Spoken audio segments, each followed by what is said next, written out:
नांदेड़ के जिलाधीश डॉक्टर अभिजीत राउत ने विगत 2 दिनों से लगातार बारिश के सोहलात तहसील में किसानों की फसलों का नुकसान हुआ और कहीं स्थानों पर रास्ते भी उखड़ गए। कहीं गाय भैंस और पशुओं का नुकसान हुआ। बाढ़ में अटके हुए लोगों को जिला प्रशासन ने बाहर निकाला और फिर लोग सतर्क रहने की अपील की।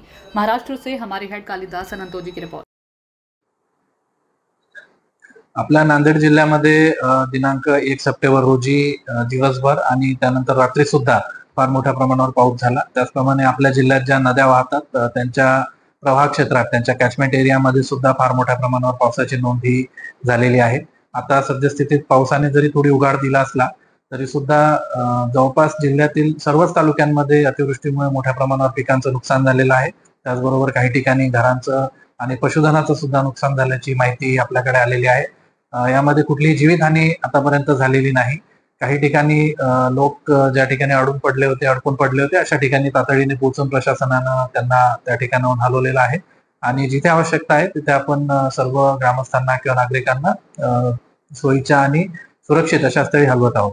धरणांच्या बाबतीत सुद्धा आपण पूर्णतः नियंत्रणामध्ये आहोत। सर्व धरणांची प्रशासन आणि संबंधित जिल्हा प्रशासन या सगळ्यांशी आपण समन्वय साधून आहोत। विशेषतः तेलंगणामधले जे धरण आहेत किंवा जायकवाडी असेल किंवा मराठवाड्यातील इतर धरणं असतील ज्यांच्या ऑपरेशनवरती आपल्या जिल्ह्यातील परिस्थिती अवलंबून आहे अशा सर्वांच्या आपण संपर्कात आहोत।